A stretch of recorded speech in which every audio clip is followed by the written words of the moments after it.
Tonight we unfurl a parchment as big as your dining table, its corners curling with age, the smell of old ink clinging to the air like dust in a sunbeam. You're gazing at a 17th century map, ornate borders, florid compass roses, sea monsters lounging beside the coast of Brazil, and a label suspiciously close to Antarctica that reads, Terra Incognita. You run a finger along a landmass that may or may not be India. Everything looks just familiar enough to feel wrong. And here's the kicker. You're expected to use this to find your way. Good luck with that. Cartographers of the 1600s were less concerned with facts than with flair. They didn't just draw the world, they performed it, like a magic trick. With no satellites, no Google Earth, and only patchy sailor reports, they filled in blanks with bold guesses. Picture this. You're on a creaking ship in a storm, looking for an island that may be entirely fictional, while your captain swears he saw it last time. Right about there. You probably won't survive this. So, before you get comfortable, take a moment to like the video and subscribe. But only if you genuinely enjoy what I do here. And hey, drop your location and local time in the comments.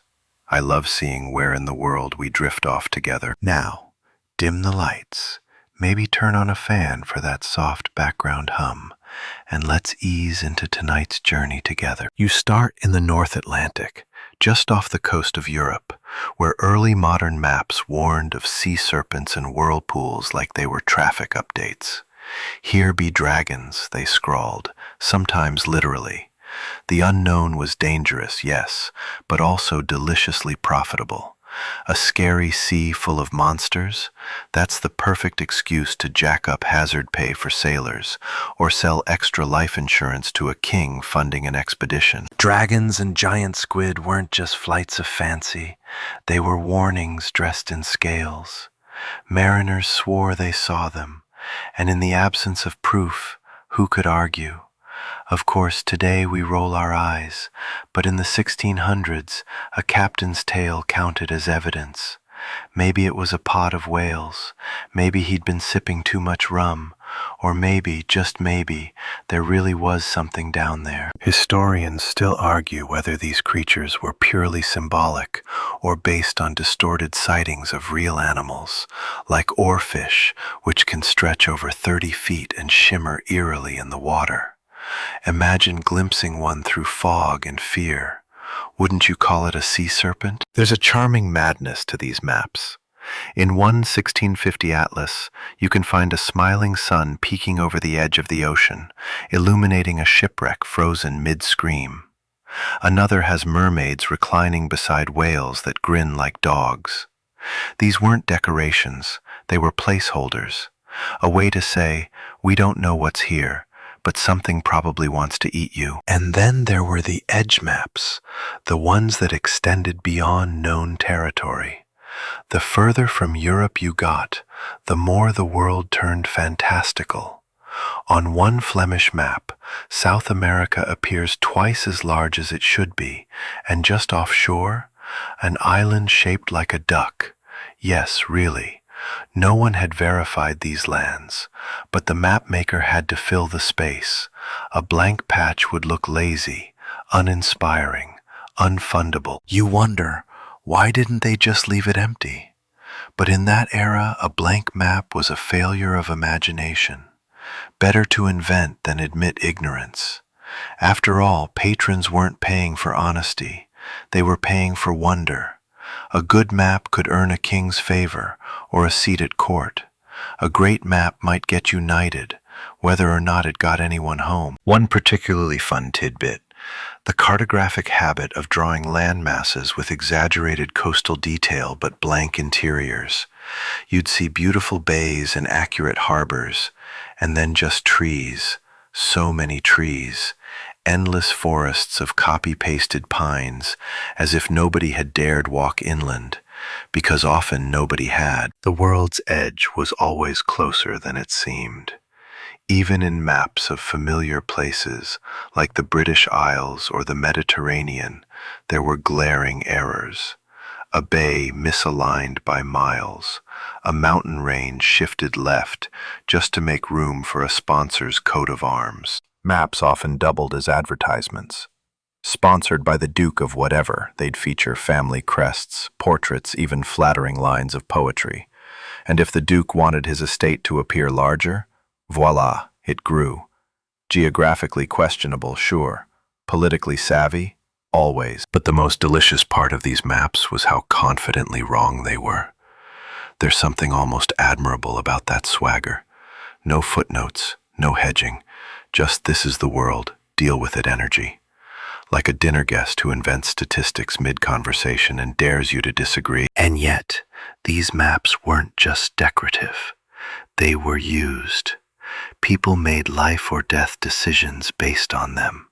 Ships launched, forts were built, wars were started, all because some guy in a powdered wig was very sure about where Java ended and the Spice Islands began. So, as you lie there listening to the rustle of parchment in your mind, remember, that dragon, that fictional island, that upside-down continent, they weren't mistakes, they were intentions, and every intention came with a price. You set sail again, figuratively, this time gripping the edges of a different 17th century map, this one faintly water-stained, with faded reds and golds bleeding toward the margins. The compass rose twirls confidently in the corner, but as your eyes drift upward, something feels off. North doesn't seem to be where it should be. In fact, it looks like the entire continent is tilted like a tipsy waiter balancing a tray of oceans. You blink, rotate the map.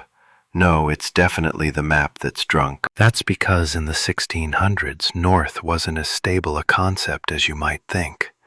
Modern compasses, GPS, and grid lines have trained us to believe in a neat, unyielding cardinal system. But back then, it was more like cartographic improv night. Magnetic declination, the difference between magnetic north, what a compass points to, and true north, the actual North Pole, varied depending on where you stood, and worse, it drifted over time.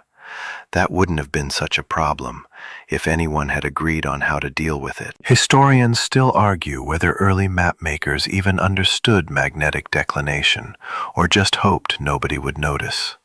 Some tried to correct for it, others embraced it like a design feature, and a few flat out ignored it. The result? A chaotic buffet of misaligned worlds, where the same coastline might appear tilted northeast on one map and dead west on another, depending entirely on the cartographer's location, tools, and caffeine level. This wasn't just a scholarly inconvenience, it had real consequences. Imagine you're a Dutch merchant ship in 1625, navigating the coast of West Africa. Your compass points one way, your map shows another, and your crew is arguing about whether the sun rises from the land or the sea. There's no standardization, no official direction. You could end up 10 miles inland before realizing your cartographer had a vendetta against longitude. And speaking of vendettas, you start to realize how political North could be. Think of it like a game of spin the globe, but with national pride at stake. Want to make your country seem more dominant? Center it at the top. Elevate it above others, literally. The idea that north means up wasn't always a given. Medieval maps often put east at the top, or Jerusalem. Others favored south or west, depending on religious or imperial bias. The 17th century marked a slow consolidation of northward thinking, partly due to the spread of Mercator's projection. Don't worry, we'll get to him. But it wasn't universal yet. Some maps from the Islamic world, for example, had south at the top well into the early modern period, because Mecca was to the south of most major cities. Meanwhile, Chinese maps often placed the emperor's city, not any cardinal point, at the center. Up was wherever power lived. You start to get the sense that every map was a pitch, a worldview disguised as geography. And the orientation was the first whisper of that agenda. A map that places your enemies below you implies superiority. A map that skews directions can redirect trade, reframe boundaries, even justify conquest, all while pretending to be objective. One especially curious example: a 17th century map commissioned by the Spanish crown that subtly stretched Europe eastward and squished Africa downward, making the Iberian Peninsula look not only bigger, but more strategically north. It wasn't technically false, just directionally creative, like using Photoshop to add shadows that suggest a different time of day. A lie made of angles. Now imagine trying to sail using these tools. You'd need to mentally compensate for errors you didn't know existed, in waters you couldn't clearly name, toward a coastline you only half believed in. And that's if the map even had accurate latitude markings, which for many 17th century editions was a big if. One fringe but fascinating tidbit: some sailors carried multiple maps of the same area, created by different cultures, and compared them at sea like medieval detectives. If two maps agreed on the coastline shape but disagreed on where north was, the captain would choose the version that better suited the wind, or his gut. That's confidence, or desperation. You lie back and try to imagine your own sense of direction unraveling like that. Your phone's compass app suddenly spinning, road signs flipped, true north gone slippery. That's the kind of instability people operated under for centuries. Even now, magnetic north continues to drift, slowly but steadily thanks to swirling iron beneath Earth's crust. But at least we have satellites watching it like hawks. In the 1600s, you had guesses and maps as persuasive as a pirate's alibi. And through it all, the maps kept being made, beautiful and wrong, with careful calligraphy and meticulous misalignment. They weren't useless. They were just expressive, a little slanted, a little ambitious, much like the people who drew them. So next time someone tells you to follow north, pause and ask, whose north? You stand in a smoky London parlor, watching a gentleman unfurl a brand new map across a polished oak table. His rings glint as he gestures to a bold red smear labeled New Albion, a supposed English colony on the Pacific coast of North America. He grins like a stage magician revealing a trick. The problem? That colony doesn't exist, not even a hut. But it might someday, and that's enough to draw investors, send fleets, and maybe spark a colonial scuffle or two. In the 17th century, maps weren't just for getting from point A to point B. They were propaganda tools, sales brochures, and geopolitical power plays, all wrapped in goatskin and ink. European powers were locked in a furious scramble for territory, and what better way to claim it than to simply draw it as yours?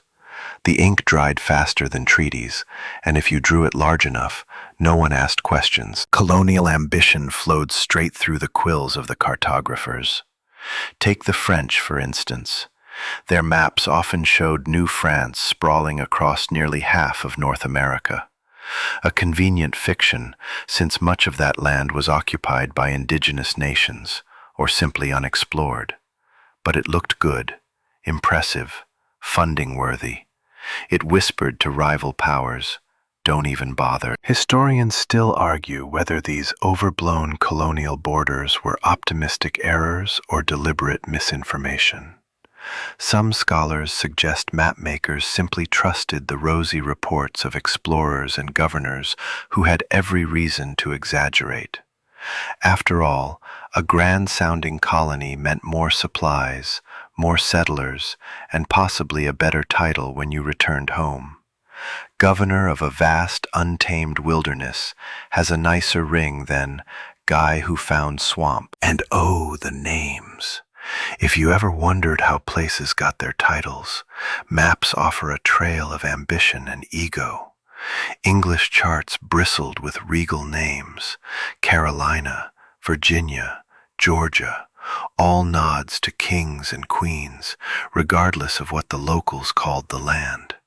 Spanish maps draped territories with religious fervor: Nuevo Mexico, Santa Fe, El Dorado. These weren't just names, they were territorial tattoos. One particularly quirky case? The Zeno map, a supposed 14th century Venetian chart that resurfaced in the 16th and persisted well into the 17th century. It showed a mysterious colony called Estotaland in what we'd now call Labrador. Historians suspect it was fabricated to suggest a long-standing European presence in the Americas, one that conveniently predates Columbus. Because nothing says we belong here like a fictional backdated deed. You notice something odd too. These maps rarely show indigenous settlements unless they're portrayed as curiosities, savage villages with teepees or huts, often misplaced or reduced to decorative clumps. Entire civilizations, like the Mississippian mound builders, vanished from the page, and if native nations did appear, they were often grouped vaguely under titles like cannibals or hostile tribes. The goal wasn't accuracy, it was narrative control. Sometimes, cartographers went further, inventing entire cities to justify colonial presence. There's the case of Quivira, a legendary city of gold in North America. Spanish explorers chased it, swore they found signs, and mapmakers obligingly added it to their charts. Decades later, it quietly vanished. No gold, no city, just dust and dashed dreams. But during its time on the map, it justified expeditions, trade routes, and a whole lot of cross-continental optimism. One fringe but delightful tidbit. Dutch mapmakers often played subtle games of revenge.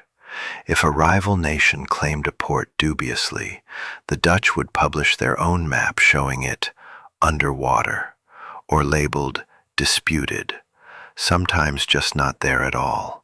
A passive-aggressive cartographic slap. Meanwhile, back in Europe, these maps decorated parlors and planning rooms alike.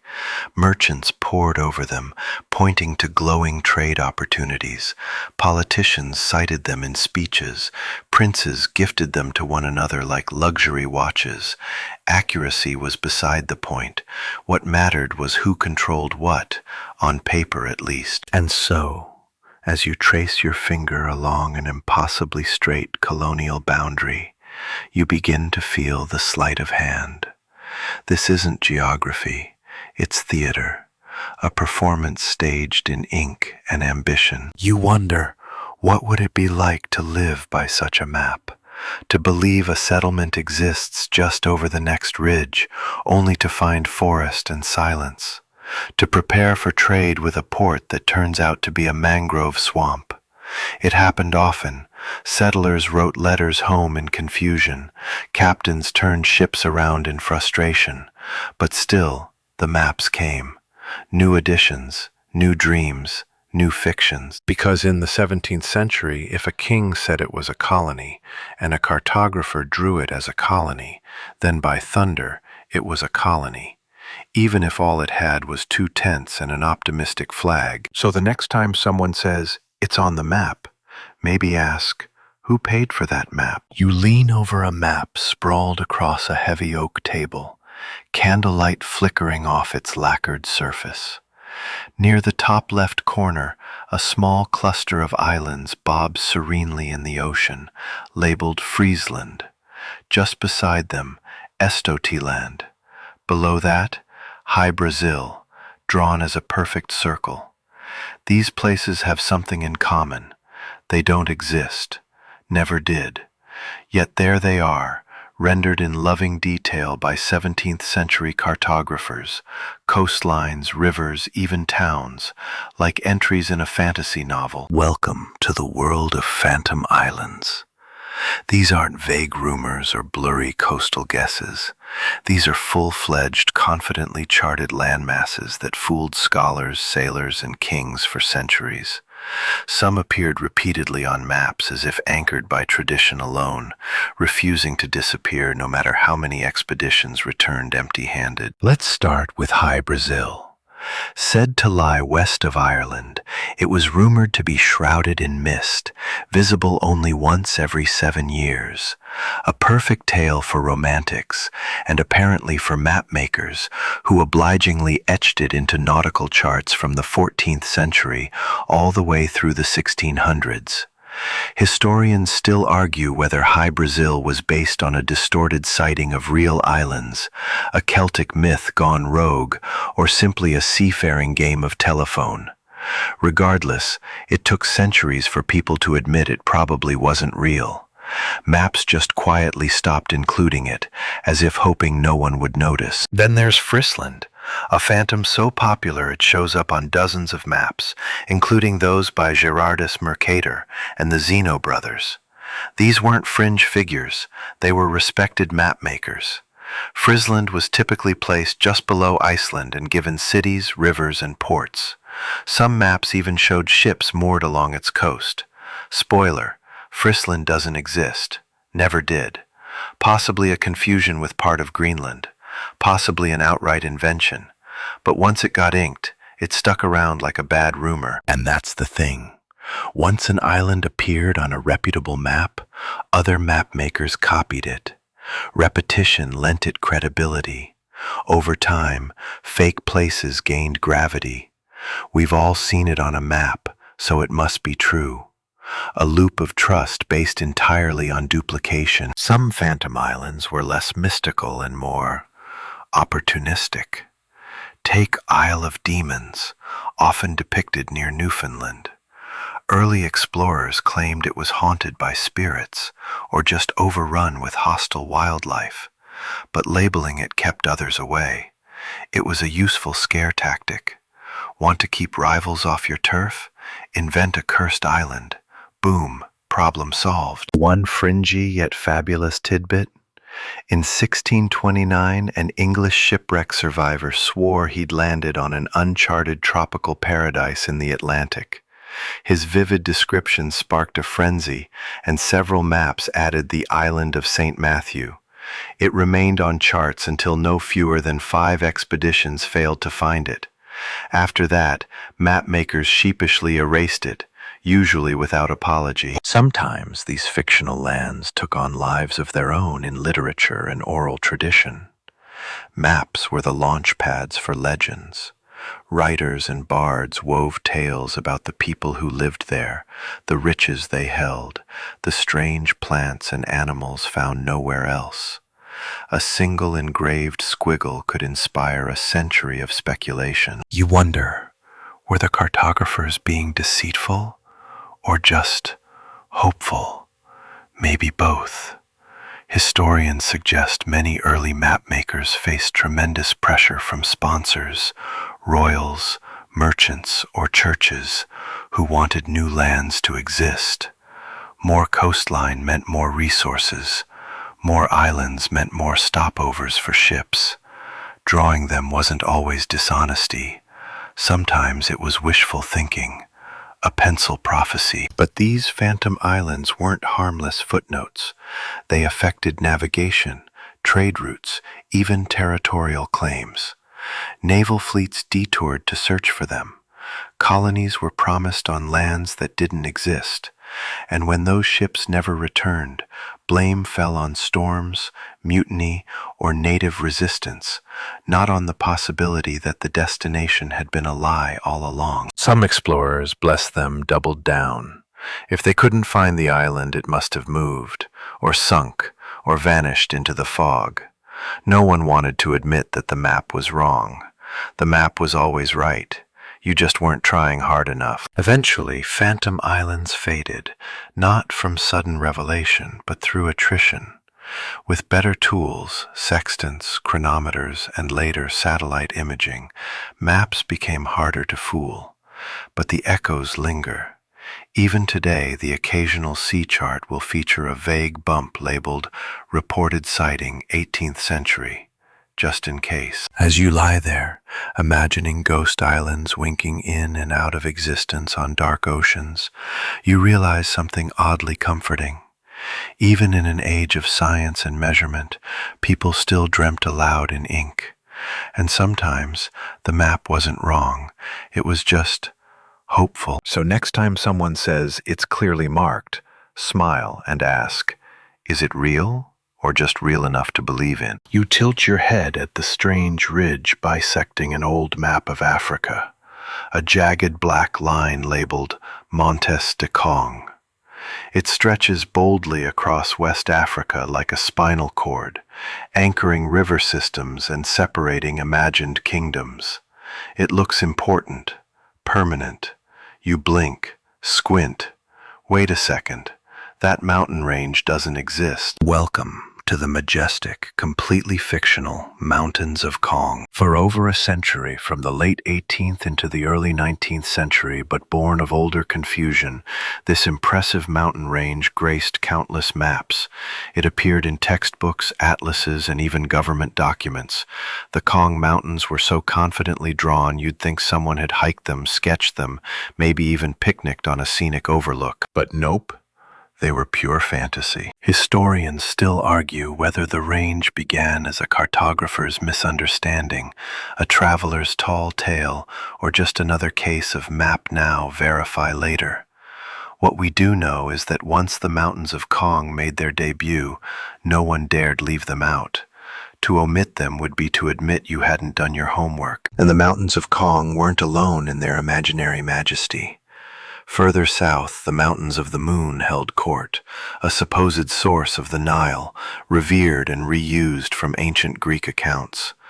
Ptolemy had included them in his 2nd century writings, and European cartographers obediently resurrected them for Renaissance and early modern maps. Did they exist? Possibly, in some form. But by the 17th century, their location had become a flexible fiction, bouncing around the interior of Africa depending on who was drawing and how much they'd actually seen. That's the thing about mountain ranges in 17th century cartography. Unlike coastlines, which could be measured by ship, interiors were mostly guesswork. Explorers rarely ventured inland, and those who did often didn't make it back. So when mapmakers needed to explain rivers, especially big mysterious ones like the Niger or Nile, they drew mountains to match. It made sense, sort of. Rivers don't just appear, they must begin somewhere. So, using the logic of the time, cartographers reverse-engineered geography. If water flowed west, they assumed there must be a ridge splitting the continent.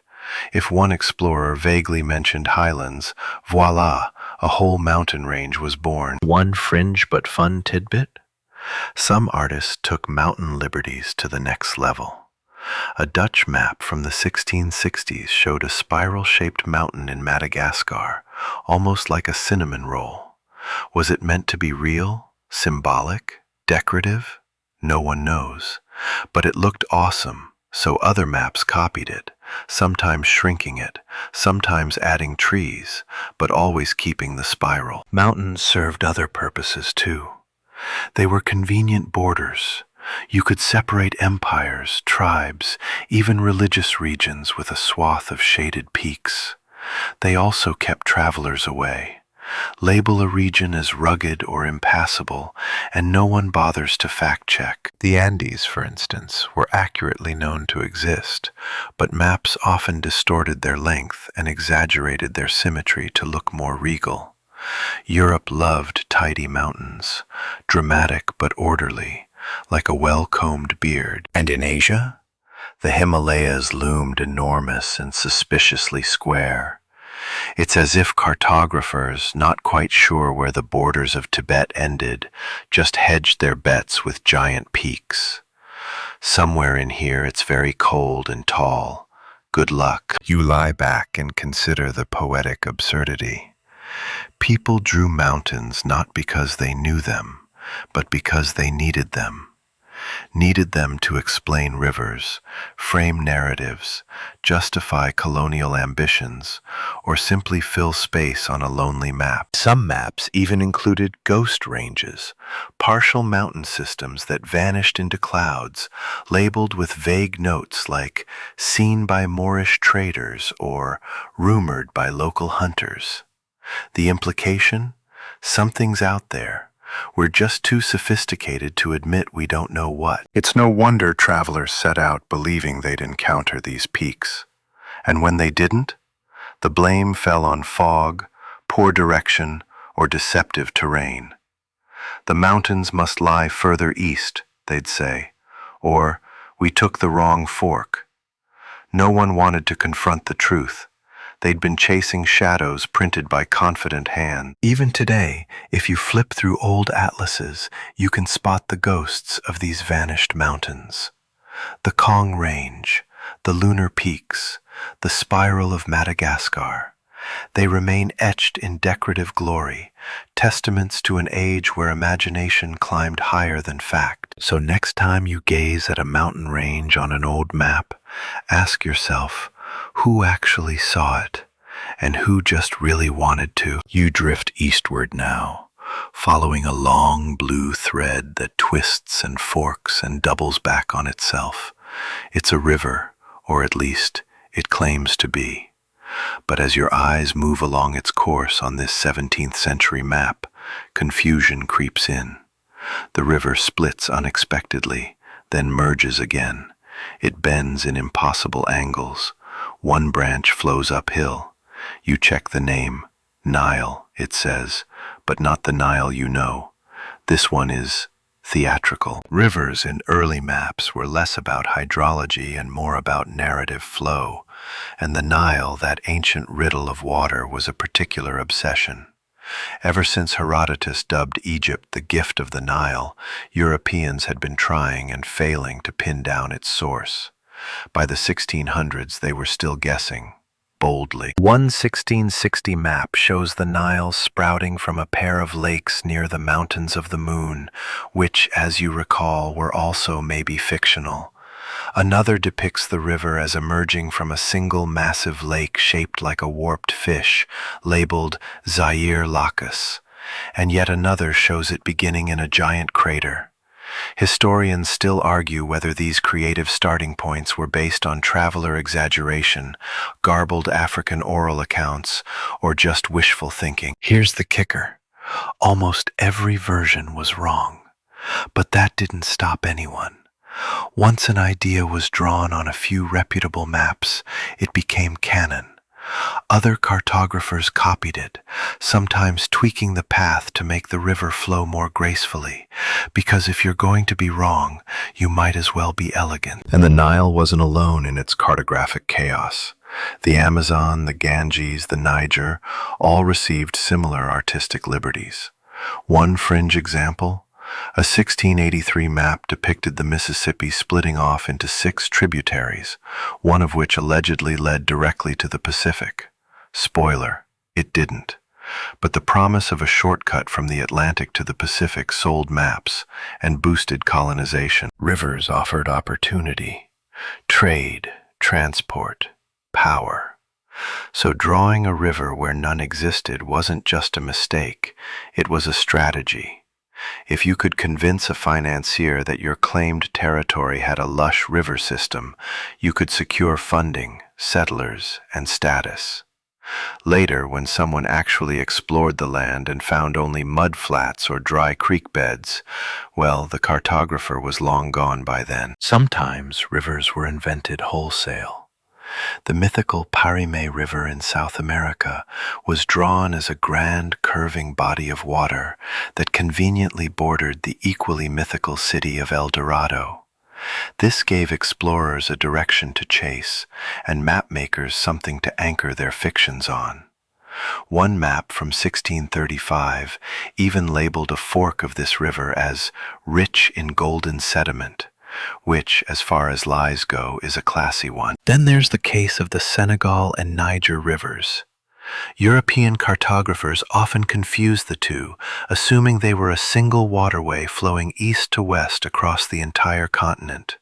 Why? Because it was neat, symmetrical. A horizontal river tied everything together like a bow on a very colonial package. Reality, messy as always, didn't matter. And those forks and tributaries you see? Don't trust them either. Some were based on actual sightings. Others were speculative filler. The blank spaces between known cities begged for ink. If a town needed to be connected to the coast, a cartographer might simply draw a river to it, as if rivers were convenient footpaths that appeared on demand. One quirky tidbit. In several European maps of Southeast Asia, rivers were drawn with perfect radial symmetry, as if they erupted outward from a central lake like spokes on a wheel. The idea was probably meant to signify harmony or divine order. The reality? Jungle, elevation, and chaos. But that wasn't as aesthetically satisfying. You lie back and imagine following one of these rivers by boat. At first, the water's real, flowing, steady, reliable. But then the land flattens, the current slows, and your map says, turn left at the fork. Except there is no fork, no left, just reeds and mosquitoes and silence. You've hit the edge of invention. Beyond that, only wishful ink. Rivers were never just water. They were veins of empire, lines of hope, cartographic promises that territories were fertile, navigable, worth fighting for. Even when the geography was questionable, the politics were crystal clear. Draw a river through a region, and suddenly it looked accessible, exploitable, yours. And even today, echoes remain. Modern political borders still follow some of those imaginary rivers, frozen in treaties written from rooms far from the land in question. All because some cartographer, squinting at a sailor's note, thought, looks like a stream. So the next time someone says the map follows the river, smile and whisper, only if the river follows the story. You trace your finger along a border, thick, red, and absurdly straight, slicing through forests, mountains, and sometimes people's lives like a ruler laid across a puzzle. The line doesn't follow a river. It ignores topography. It even cuts an indigenous village in half. You blink, scoffing. Who drew this? The answer? Probably a cartographer who had never set foot on that land, just followed instructions from someone wearing a powdered wig and wielding a royal seal. In the 17th century, borders weren't the result of careful field surveys or international consensus. They were declarations of ambition. Fictional boundaries, often crafted in candlelit European drawing rooms by men whose boots had never touched the muddy terrain they claimed. That's not a border, it's a boast. Take the Treaty of Tordesillas, which technically predates the 17th century, but haunted maps for generations. It sliced the world between Spain and Portugal with a single vertical line, roughly 370 leagues west of the Cape Verde Islands. That line? Drawn on a globe, not even mapped accurately, no GPS, no real understanding of the Americas, but it decided entire hemispheres. Lands not yet seen were already claimed, by penstroke. Censors still argue whether early cartographers truly believed in these borders or merely drew what their patrons demanded. Likely, it was both. After all, pleasing a monarch beat telling him his empire had some geographical inconsistencies. That's the kind of honesty that gets you demoted to drawing farm plots in Saxony. And it wasn't just the big powers. The Dutch, the French, the Swedes, all the colonial hopefuls commissioned maps showing generous borders that overlapped wildly with rivals' claims.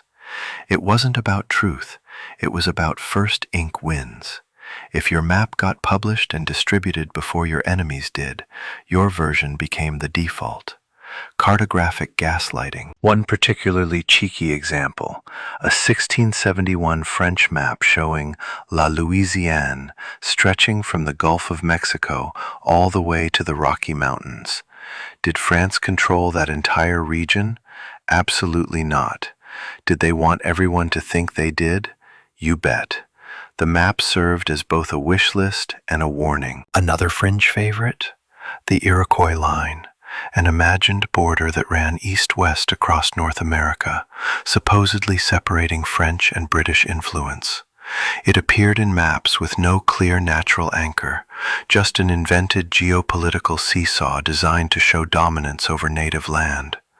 Most indigenous nations never agreed to it, never recognized it, and certainly weren't consulted. That's the heartbreak behind many of these borders.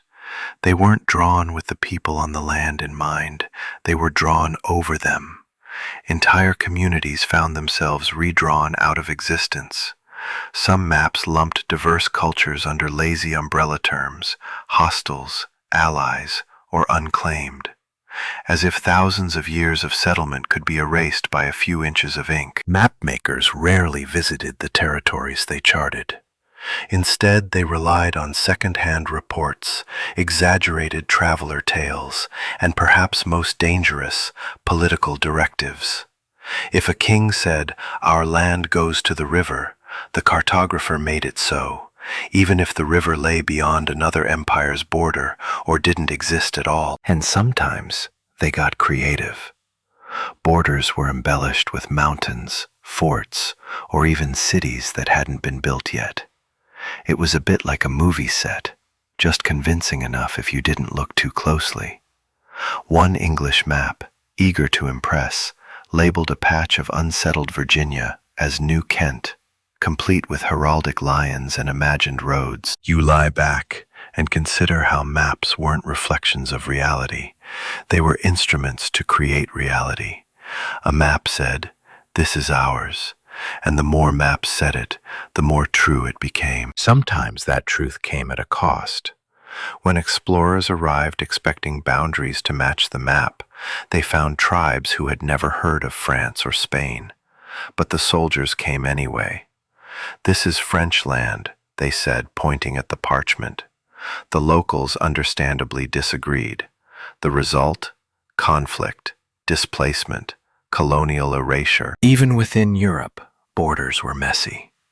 Some maps showed duchies or principalities with contradictory shapes. You'd have a town belonging to 3 territories at once, depending on which map you consulted and which noble paid for it. You think Google Maps has quirks? Try getting directions in 1675 when your village changes countries every 3 Thursdays. One quirky tidbit. Some border disputes were resolved by maps, but only the maps chosen by the most powerful negotiator. In one case, an outdated Spanish map was cited during a boundary negotiation in the Americas because it better suited British claims. The Spanish objected naturally. The British shrugged. "Well, your map says so." So next time you see a neat, confident border on a historical map, remember, it's not just a line.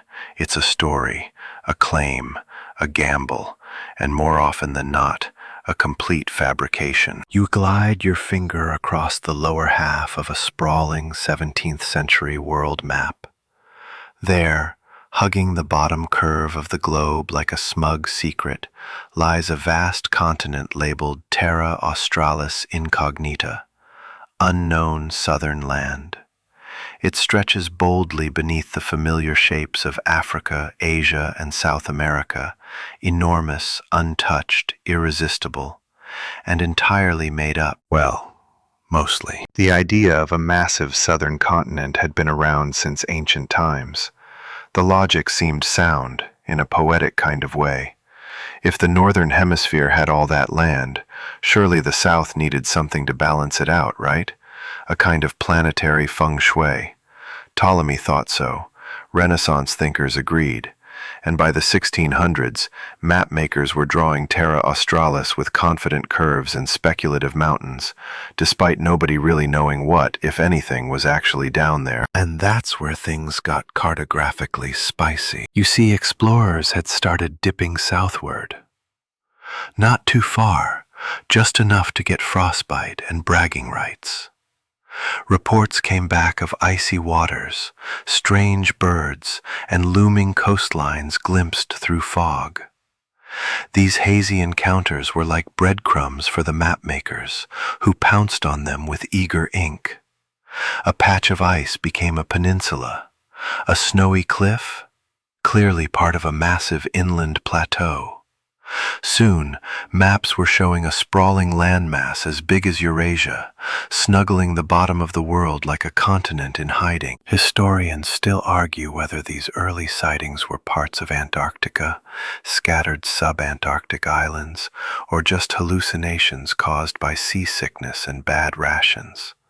Some explorers mistook New Zealand or Tasmania for Terra Australis's fringes, giving cartographers the excuse they needed to connect the dots, literally, with ink. One fringe tidbit. Dutch cartographers were especially enthusiastic about the unknown south. In the early 1600s, they sent multiple expeditions to chart Australia's northern coast. But the southern half? Total mystery. That didn't stop them from drawing it anyway. On some maps, Australia blends seamlessly into Terra Australis, as if the continent just keeps going under the page. It gave the impression of stability, power, and colonial potential, always handy in a rivalry with England or Spain. And speaking of the Spanish, their maps occasionally inflated Terra Australis with suggestive labels like Great Southern Land rich with gold and silver. No one had been there. But hope sells ships. Yeah, lie there imagining yourself as an investor in 1650. You're shown a map with an enormous blank continent, lightly peppered with phrases like vast forests, peaceful natives, and untapped resources. Your imagination runs wild. How could you not pour your fortune into an expedition? Even if it fails, you'll have a story. If it succeeds, riches and a mountain named after you. But here's the twist. The dream of Terra Australis wasn't just about wealth. It was about balance. The European worldview craved symmetry. The northern hemisphere was crowded, kings, cities, cathedrals. The southern half, sparse, cold, unmapped. Terra Australis filled that void, gave it weight, counterpoint, purpose, and so it grew. Every expedition that saw ice or land added another chunk to the dream.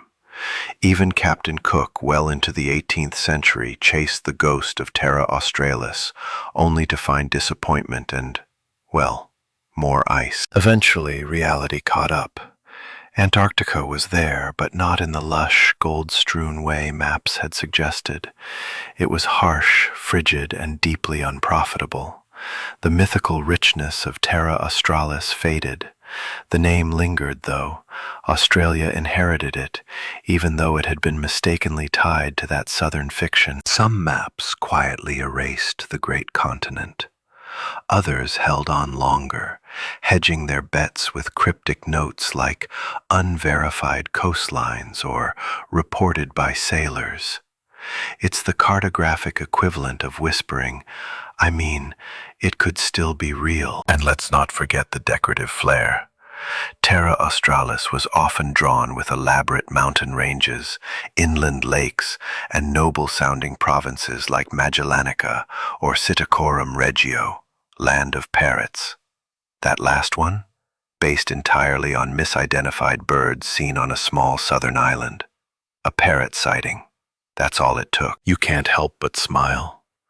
It wasn't just about geography. It was about dreams. Terra Australis wasn't land. It was hope in continent form. A blank canvas for empires, utopians, and fortune seekers. To gaze at one of those old maps is to see humanity's need for the not yet known, and to believe that somewhere out there, just beyond the fog, lay a better version of everything. So next time someone shows you a map with a neat, complete picture of the world, ask yourself, what used to be at the edge, and who needed it to be there? You shift your gaze toward Europe on a 17th century map, tracing your way up past France, across Scandinavia, and into the frigid expanse of the north. And there it is, Greenland, vast, towering, practically the size of Africa. You blink. That can't be right. Is this some kind of joke? Welcome to the cartographic sleight of hand that is the Mercator projection, a marvel of mathematical precision and a glorious visual lie. Let's back up. Gerardus Mercator was a 16th century Flemish geographer who revolutionized map-making. His projection, a method of representing the globe on a flat surface, was ingenious. It preserved compass bearings, making it invaluable for sea navigation. If you were a sailor plotting a straight-line course across the ocean, Mercator was your man. The projection took lines of constant compass bearing, called rum lines, and made them straight. Fantastic for sailing. Not so great for understanding actual sizes. Historians still argue whether Mercator intended for his projection to be used for global comprehension or just as a navigational aid.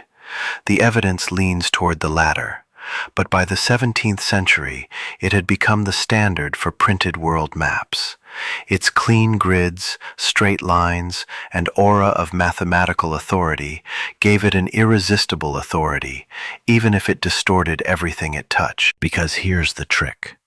To make the map work, Mercator had to stretch landmasses the further they got from the equator, mild near the tropics.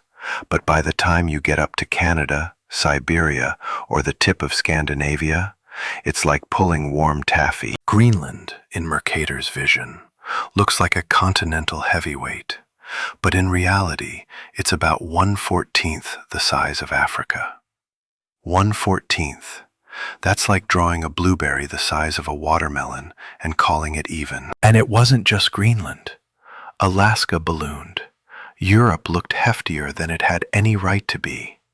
Meanwhile, the global south, Africa, South America, Southeast Asia, was pinched and squashed like afterthoughts.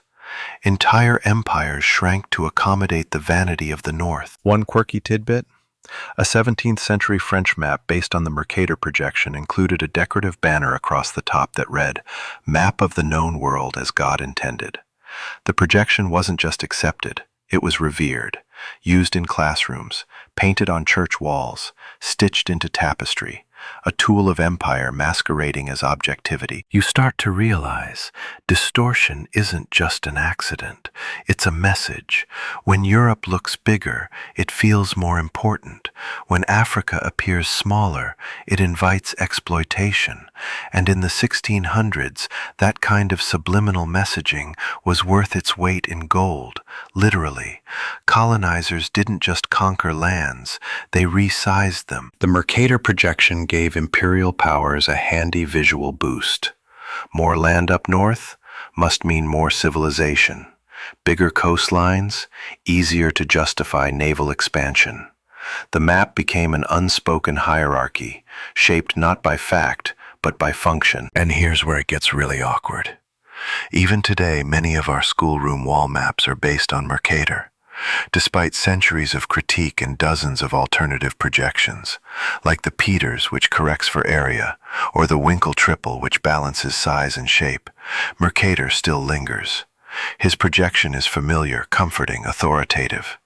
We cling to the lie because it's tidy. But you, lying there in the dark, now see the grid beneath the grid, the subtle stretching, the whispered assumptions.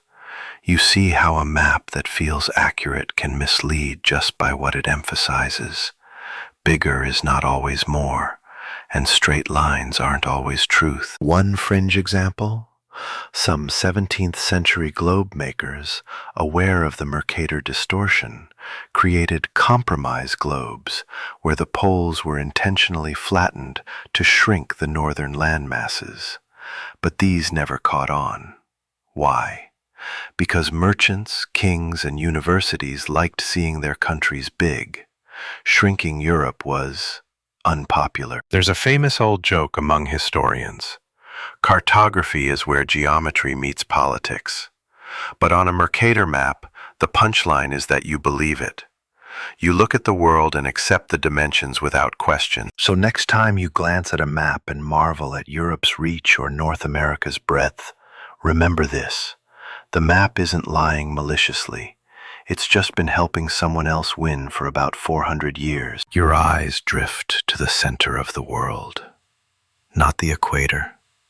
Not the intersection of longitude and latitude. No, Here, on this ornate 17th century map, the heart of the universe is Jerusalem, bold, radiant, underlined, not because of trade routes or geography, but because theology said it should be so. Welcome to the era of sacred geography, when maps weren't just guides to the physical world, they were expressions of belief, hierarchy, and divine order. And when belief clashed with accuracy, well, accuracy lost every time. It's hard to overstate how seriously cartographers took spiritual symbolism in this period. Maps were not merely practical tools, they were cosmic diagrams, reflections of how the world was meant to be, not how it necessarily was. So Jerusalem at the center wasn't a choice, it was a statement, a holy anchor. Take the T&O maps, still influencing European thinking well into the early modern period. In these circular designs, the world was neatly divided into 3 continents: Asia on top, Europe bottom left, Africa bottom right. The T represented the Mediterranean, the Nile, and the Don rivers, while the O was the encircling ocean. At the top, paradise, of course. These maps weren't useful for sailing, but they were comforting. They placed humanity, specifically Christian humanity, at the metaphorical center. Historians still argue whether 17th century mapmakers truly believed in these symbolic layouts or simply used them to appease religious patrons. After all, if your customer is a bishop, he probably doesn't want to see his holy city shoved to the side in favor of accurate coordinates. And Jerusalem wasn't the only religious favorite. Some maps gave prime billing to Mount Ararat, where Noah's Ark supposedly came to rest. Others placed Mecca centrally in Islamic maps, surrounded by radiating trade lines like spokes of divine influence. One 1640 map even drew the entire world as a flower with Jerusalem as its pistil, each petal representing a continent in bloom. It wasn't just location either. Scale could be manipulated for spiritual purposes. The Holy Land was often enlarged beyond any reasonable proportion, making it look like a continent rather than a coastal stretch. You'd see Bethlehem looming the size of London, or the Sea of Galilee drawn like an inland sea fit for galleons. One especially quirky example? A Jesuit world map from the early 1600s features Adam and Eve lounging in Eden, a neatly fenced garden between the Tigris and Euphrates, complete with tiny illustrated animals and a suspiciously European-looking serpent. It's part theology, part travel brochure, part medieval sticker album. And yet, even in these sanctified layouts, tension brewed. As explorers returned with more precise measurements, some cartographers began nudging sacred geography aside, not erasing it, just adjusting it. Jerusalem slowly drifted from dead center. Paradise was demoted to a historical region. But old habits die hard. Publishers knew that sacred layouts sold. They were nostalgic, safe, politically and spiritually approved. That's where the magic and the problem lay. These maps weren't lies in the usual sense. They were ideological art. They told you how the world should feel, not how it physically unfolded. And that distinction blurred the line between faith and fact. You imagine someone in 1650 navigating with such a map, sailing with Jerusalem as your compass, trying to triangulate your position based on the Garden of Eden. It sounds laughable now, but at the time it felt entirely reasonable. After all, who was more trustworthy than the divine? One fringe tidbit. A few radical cartographers tried to reconcile sacred and scientific geography by placing holy cities along mathematically perfect geometric patterns, triangles of faith, circles of grace. One even mapped the apostles' travels into a star shape, connecting cities across Europe and Asia in celestial choreography. But most simply let sacred geography coexist with emerging science, side by side. The globe became a blend of spiritual longing and empirical curiosity, half sermon, half survey. So as you lie there, eyes half closed, picture a world shaped by reverence, where oceans bowed around holy centers and faith bent rivers and mountains into symbols, where to map the earth was also to map the soul. And next time someone hands you a map, take a moment to ask, is this guiding my feet or my beliefs? You find yourself inside a candlelit salon in Paris. The walls are lined with gilded portraits, fine fabrics shimmer under soft lamplight, and on the far side of the room, framed like a prized painting, is a massive hand-colored map of the world. It glows with artistic pomp, rolling clouds, frolicking cherubs, gilded oceans, a globe for people who wouldn't be caught dead on a ship. You've entered the strange realm where maps became fashion accessories. In the 17th century, owning a map wasn't necessarily about knowing where anything was. It was about showing that you were worldly, educated, cultured, and perhaps most importantly, wealthy enough to care. Text maps had become more accessible thanks to advances in engraving and printing, but the truly spectacular ones, those were still bespoke luxuries. Atlas folios the size of small tables, wall maps with gold leaf borders, globes mounted on mahogany stands like celestial trophies. In homes, libraries, and courts, maps were curated not for accuracy, but for aesthetic drama, and boy did they deliver. Compass roses exploded like fireworks. Cartouches, those decorative title panels, were framed by nymphs, lions, angels, and occasionally slightly jacked mermen. Borders were often overrun with allegorical figures, Asia lounging with a tiger, Africa holding a cornucopia, Europe surrounded by castles and cherubs. These weren't maps, they were worldly theater. One especially quirky detail? Some maps showed the elements, earth, air, fire, and water, as characters lounging in the margins. On one 1655 Dutch map, you can spot a woman representing air blowing across the Atlantic, her cheeks puffed and rosy, as if helping ships along their journey. Historians still argue whether these embellishments were simply decorative or carried coded political and philosophical messages. Possibly both. Wealthy patrons often commissioned maps that flattered their worldviews, placing their hometowns prominently, shrinking rival nations, or adding mottos like "order through knowledge." In other words, this isn't just art, it's propaganda in Rococo drag. You can almost hear the conversations. Ah yes, notice how England is printed just slightly larger than last year's edition. Or this is the new Blau map. Note the updated border near the Danube. Très elegant. It was a high society flex disguised as cartographic appreciation. And the maps didn't even have to be real. Some were entirely fantastical. Atlases that mixed real places with mythic lands, celestial star charts, or maps of biblical journeys rendered with operatic flair. They were conversation starters, symbols of refinement. Who needed accuracy when you could have alchemy? One fringe tidbit? A Venetian nobleman named Giulio Sanuto commissioned a custom globe where every country was tinted to match the outfits of his household staff. It wasn't meant for navigation, it was meant to match the drapes. But this wasn't just about nobles and scholars. The bourgeoisie got in on the action too. Smaller, more affordable maps were published in books, calendars, even almanacs. They hung in shops, classrooms, and taverns.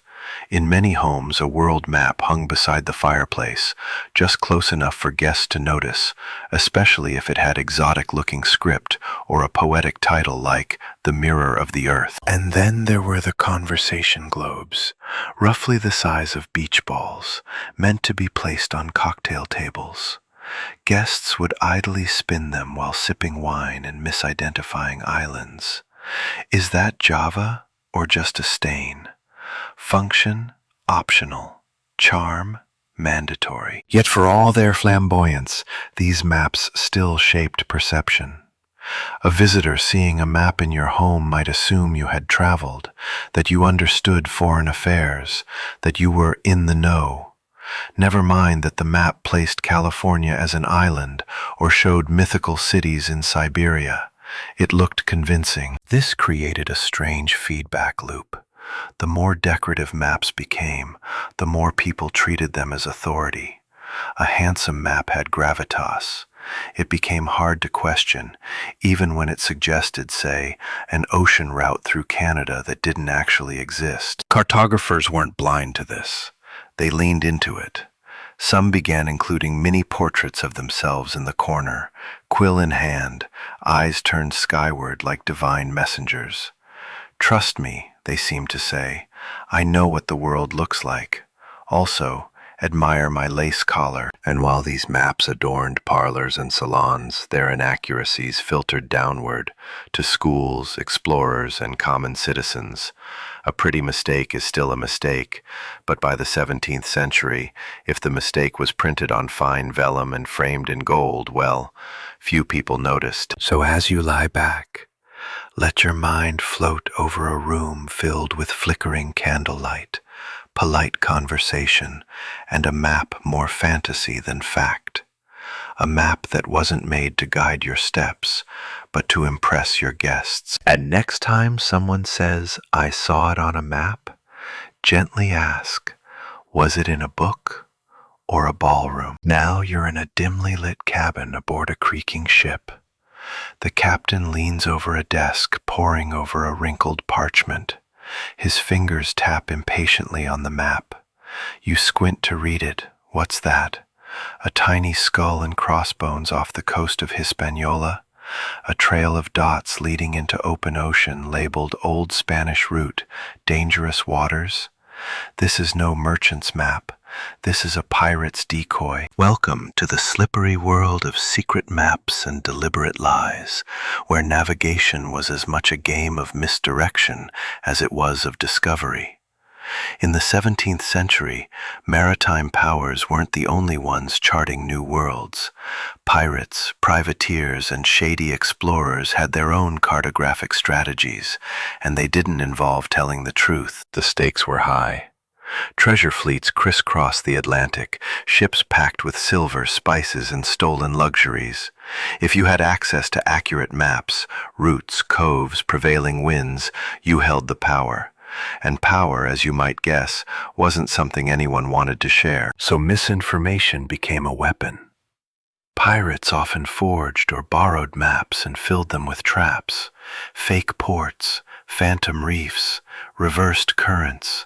Some even copied official maps, but with key features deliberately shifted.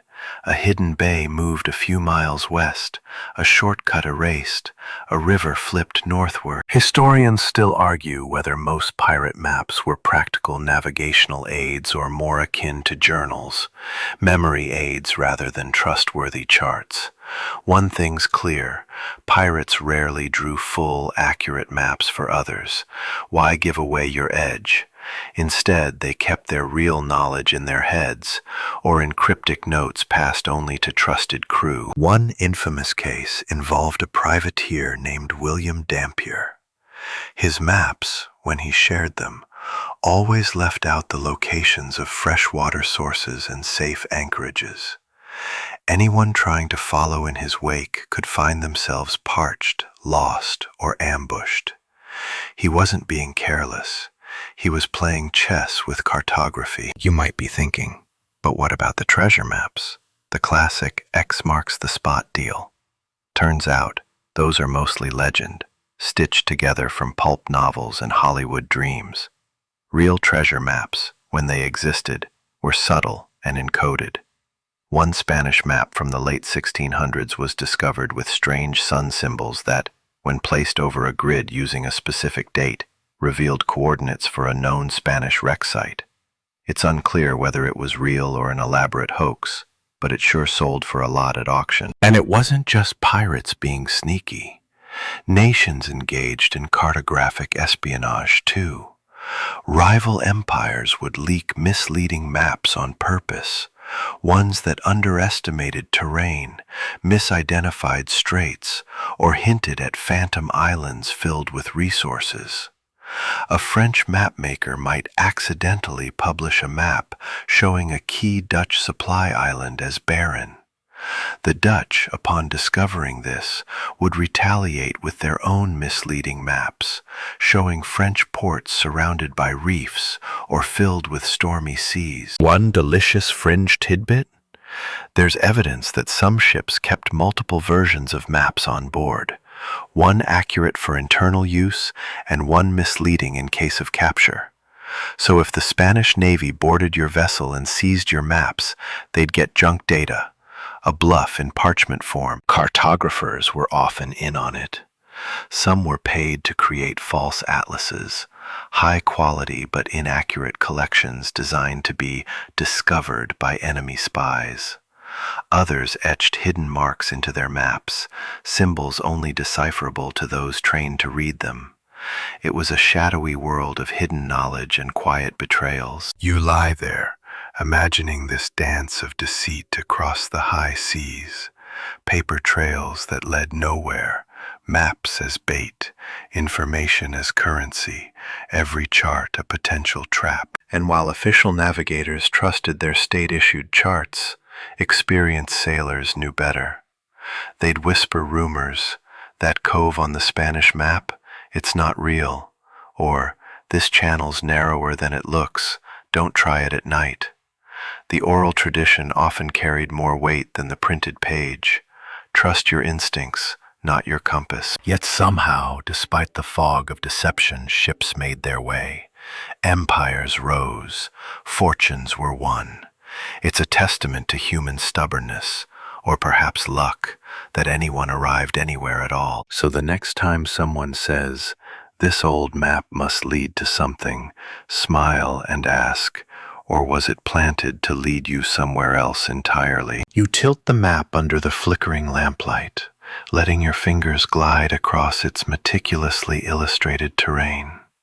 You're not sure what you expected, perhaps minimalism, precision, a bit of dusty austerity. Instead, you find a vibrant explosion of whimsy. Cities drawn as literal castles, forests composed of identical trees standing like soldiers, and oceans filled with cheerful dolphins wearing expressions of mild amusement. This isn't geography, it's theater in ink. Welcome to the world of the mapmaker's embellishment tax. In the 17th century, maps were judged as much by their beauty as by their accuracy. A map had to be pleasing, impressive, perhaps even a little seductive. That meant decoration, lots of it. Embellishments were part of the visual grammar of mapmaking, and they weren't optional. Buyers expected drama, stylized waves, ferocious beasts, epic battle scenes, and ornate scrolls filled with dramatic titles like Nova Totius Terrarum Orbis Tabula, even if the cartographer had only ever seen one harbor. Historians still argue whether this excess was meant to distract from geographic errors or simply to entertain a clientele who rarely used maps for actual travel. In many cases, it was both. The fancier the map, the less likely its owner would notice or care that Greenland was somehow bigger than China or that Japan had been drawn upside down. One standout example is the work of Joan Bleu, whose world atlases were the luxury cars of their time. His maps weren't just documents, they were spectacles. Oceans shimmered with allegorical figures riding seahorses. Borders were ribboned in gold. Entire margins were reserved for cityscapes, each one rendered like a Renaissance postcard. Did Bleu nail every river's angle? Not quite. But boy, did he make geography look gorgeous. Maple forests are a particular delight. You'll notice the same 5 trees stamped over and over in different rotations, like a cartographic wallpaper pattern. Pine, pine, pine, then oak, oak, oak. Every mountain range has its twin. Every cloud curls like a Baroque wig. It's less about topographic variety and more about visual rhythm. These maps weren't drawn from nature. They were designed to suggest nature, ideally while impressing dinner guests. And cities? Oh, the cities. Rather than little dots with names, they were often drawn as fortress-like clusters with turrets and banners. A single village might be shown as a bustling medieval stronghold. Why? Because a village dot wouldn't sell atlases. A tiny castle would, especially if it had a flag. Flags made things official. One particularly fringe tidbit? Some mapmakers exaggerated city architecture based on hearsay or romanticism. A German map from the 1660s shows Istanbul with minarets like rocket ships and domes stacked like scoops of ice cream. Was it accurate? Absolutely not. Was it dramatic? Utterly. Even the typography was part of the performance. Place names were calligraphed with swooping flourishes, sometimes so grand they obscured the land beneath. It was a balancing act, fitting in all the data without ruining the drama. Some cartographers clearly chose drama. Then there were the sea creatures. These little aquatic flourishes were everywhere. Some modeled after real animals like whales and narwhals, others pure fantasy. A favorite, the sea cow with the body of a manatee and the face of a weary librarian.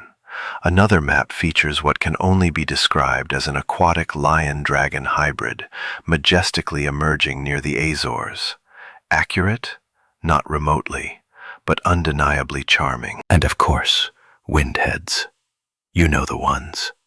Puffy-cheeked cherub faces blowing gusts of wind from the corners of the map. Each one with a different direction, a different expression, and hair that looks freshly curled. Were they meteorological references? Vaguely. Were they also symbolic of divine guidance and cosmic order? Definitely. But they were also just fun. You lie back and realize these embellishments weren't just artistic license. They were part of a storytelling tradition. The map wasn't a flat record of the world. It was a living tapestry, woven with myth, pride, confusion, and style. Every dolphin, castle, and forest clone told you something, not about the land necessarily, but about the people making the map. Their values, their aspirations, their visual priorities. And yes, sometimes these flourishes covered up mistakes. If your coastline didn't quite match the last expedition's notes, just draw a cartouche over it. Add a lion, maybe a battle scene from 200 years ago. The viewer gets spectacle, and you dodge scrutiny. Everyone wins. So next time you're handed a beautiful historical map, take a second look. Ask yourself, what's real here? What's theater? And which is more fun to believe in? You're standing in the polished vestibule of a Jesuit college in 17th century Lisbon. On the far wall hangs a stunning map of East Asia. It's clean, colorful, precise, but something's off. China looms large, Korea is a weird skinny rectangle, and Japan seems scolded into the corner. You realize this isn't just a map, it's a mission statement. The Jesuit filter is in full effect. During the early modern period, Jesuit missionaries weren't just spreading faith, they were shaping geography. Trained in astronomy, mathematics, and the art of persuasion, Jesuits became some of the most influential cartographers of the 17th century. But they weren't neutral observers. Their maps served two masters, truth and the Catholic Church. Historians still argue whether the Jesuits skewed maps intentionally or simply interpreted geography through their spiritual lens. But one thing's clear. The borders, city names, and trade routes they recorded often emphasized religious strongholds, downplayed local power centers, and shifted coastlines, both literally and figuratively, to reflect Catholic influence. Take Matteo Ricci, one of the most famous Jesuit missionaries in China. He created a world map in 1602, the Kunyu Wangguo Quantu, that placed China squarely at the center of the world. Europe, notably, appeared off to the side. Was this an error? Not quite. It was intentional cultural diplomacy. Ricci knew his audience. He wanted to impress the Ming court and gain favor by showing that China, in fact, held the globe's heart. And it worked. Chinese scholars adored the map. Copies were made, annotations added. But the price of this cultural bridge building? A map subtly warped to appeal to local pride. Everyone got what they wanted: faith, flattery, and a reshaped world. And then there's Japan. Jesuit maps often nudged Japan's islands closer to China, minimizing the sea between them. Why?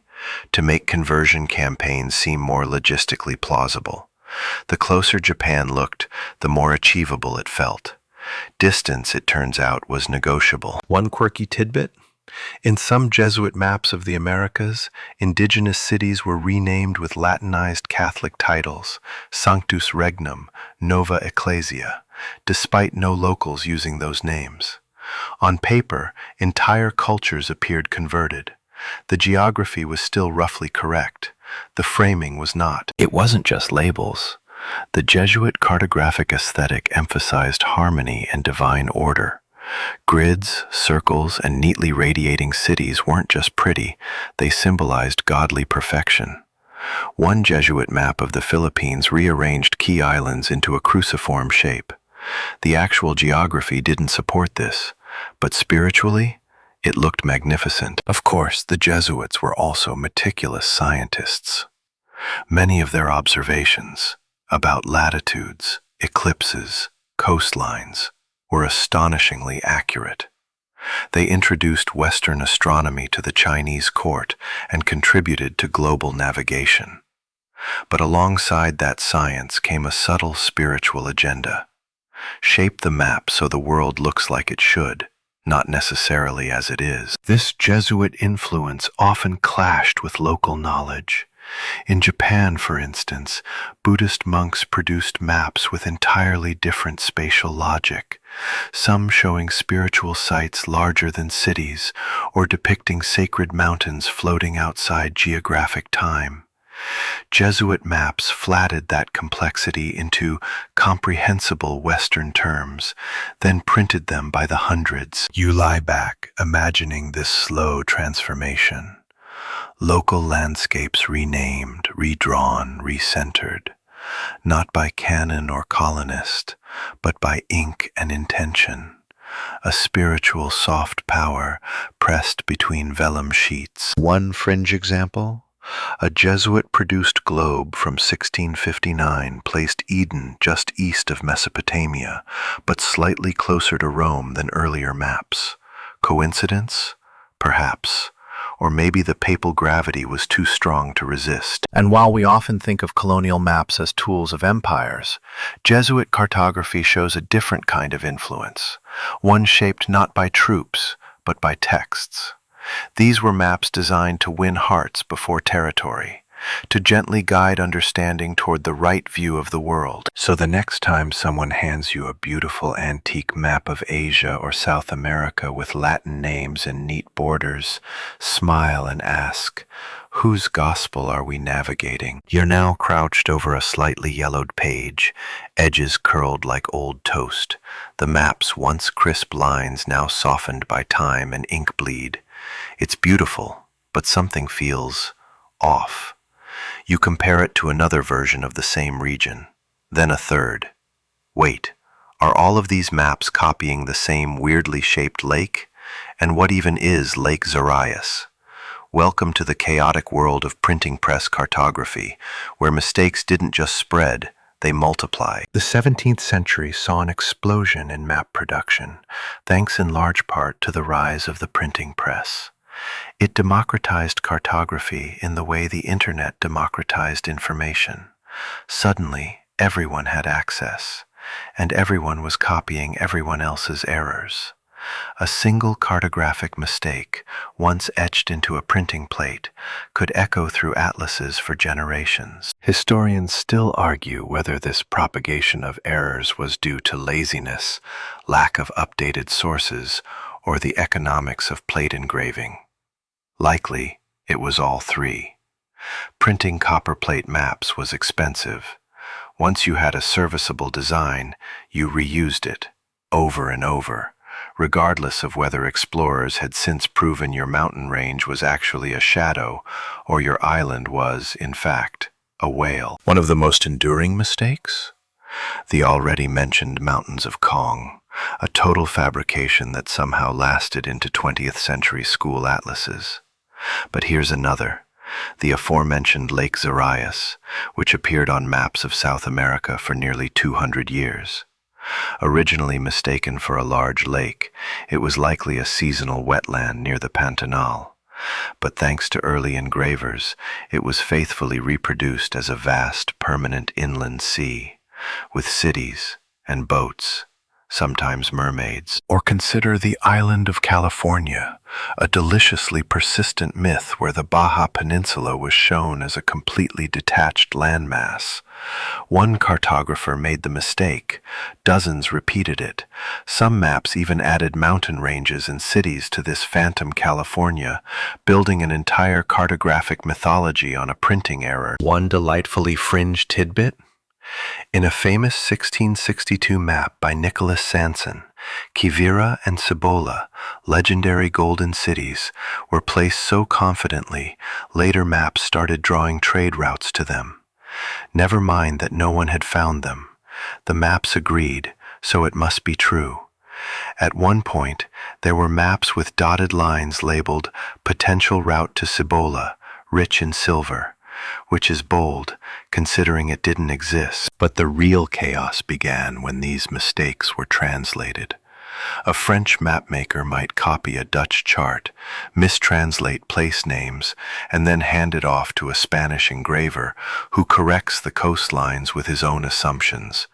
Add a printer who reverses the plate by accident, and suddenly you've got a map that shows rivers flowing uphill and cities moved 100 miles inland. And people used it for years. This cartographic telephone game created feedback loops. A mistake would appear, be corrected by an explorer's report, then reappear in a reprint because that's what the plate said. Some mapmakers added editorial footnotes like, as seen by Dutch sailors though disputed, which is the 17th century version of citation needed. And yet, these flawed maps sold. They were beautiful, detailed, trustworthy in appearance. The average reader had no way to fact-check them. If you were a merchant in Amsterdam or a schoolboy in Lyon, you trusted what was printed. You weren't sailing to verify it yourself. It's easy to scoff now, lying there comfortably with your phone's GPS accurate to within a few meters. But imagine relying on these maps to chart a journey across oceans, to plant a colony, to draw a border. Many people did, and paid the price in time, money, and occasionally blood. Even governments suffered. Colonial officials in the New World often petitioned their monarchs for more resources because, as the map shows, their territory bordered dangerous terrain. Never mind that the map was wrong. The ink had spoken. But here's the strange beauty of it. These maps also captured ideas. Each mistake told a story. A rumor heard at sea, a mistranslation from Quechua to Spanish to Latin, a hurried etching by a tired engraver. Each map was a palimpsest of ambitions, fears, and broken telegraphs. And eventually some publishers embraced the chaos. Atlases started including multiple versions of maps side by side. Here is what the Portuguese believe. Here is the Dutch version. The world was no longer one shape. It was a collection of possibilities. So the next time you see an old map repeating an obvious error, smile, not just at the blunder, but at its legacy. That mistake isn't a flaw, it's a fossil, a trace of human curiosity stumbling forward, blindfolded and hopeful. And maybe, just maybe, that weird lake was real. For a moment, on paper. You're peering now into a quieter corner of the cartographic archive. The light is softer here, the maps less adorned, but the silence is louder. Something, or someone is missing. You flip through atlases, scrolls, and sailors' charts, and a pattern emerges. All these maps were made by men, or so it seems. But lean closer. There's ink between the lines, footprints in the margins. This is where the women of cartography vanished, erased as carefully as coastlines were drawn. In the official record, 17th century cartography is almost entirely male. The great names, Blau, Mercator, Ortelius, Hondius, all men. But that story's more curated than true. Women were there, engraving plates, illuminating maps, copying charts by hand, managing printing houses, even financing expeditions. And yet their names are almost always absent from the finished work. Historians still argue how many female hands were involved in the actual drafting and creation of early maps. Documentation is thin, but traces survive. In the margins of ledger books, a Marie Blau signs orders at the famous Dutch map studio while her husband is away. In others, widows like Anna Budeker take over publishing houses, keeping atlases in production for years. But the maps themselves? No credit, just a familiar male signature, or none at all. One documented example is Elizabeth Hevelius, the wife of famed Polish astronomer Johannes Hevelius. She co-authored star charts in the late 1600s, managing instruments, doing calculations, and helping publish the celestial atlas Firmamentum Sobiescianum. Her name was quietly appended in the dedication, but not on the title page. She was a partner in everything except the credit. The erasure wasn't always sinister, sometimes just systemic. Women often worked within family businesses, their labor considered part of the household economy. Engraving, coloring, copying, it was all labor, not authorship. No one thought to record who painted each wave or lettered each border. One particularly quirky tidbit? In some 17th century map shops, women specialized in hand-coloring maps, a painstaking process that gave life to continents and oceans. They mixed pigments, gilded compass roses, and inked sea monsters with stunning precision. These were not amateur colorers, they were highly skilled artisans, but again, nameless. Their art slipped beneath the prestige of geography, and not all female contributions were quiet. Some were explorers in their own right. Jeanne Barré, for example, circumnavigated the globe disguised as a man in the late 18th century, gathering botanical data that influenced map annotations of island flora. While slightly post-17th century, her story echoes the same trend. Her name was omitted from journals and maps until long after her death. In Europe, noblewomen sometimes commissioned private maps of family estates, dowry lands, or trade routes, but the results were considered domestic documents, not real cartography. They weren't published or cataloged, which means they vanished. And here's where things get especially murky. Some scholars suspect that pseudonyms or initials in early cartographic records may hide women's names. An M. Jansonius, who helped engrave South American river systems in 1642, maybe a nephew, maybe a daughter. We may never know. The history of cartography is filled with blind spots, and not all of them are oceans. You lie back now thinking of all those unnamed hands. The women who etched coastlines by candlelight, who translated sailors' notes from 4 languages, who gilded sea serpents for maps sold in markets they couldn't enter alone. Their contributions remain, even if their names do not. Every map from the period holds ghosts, not just of vanished continents, but of vanished credit. And slowly, that's changing. Scholars are re-examining archives, reattributing engravings, and amplifying the margins.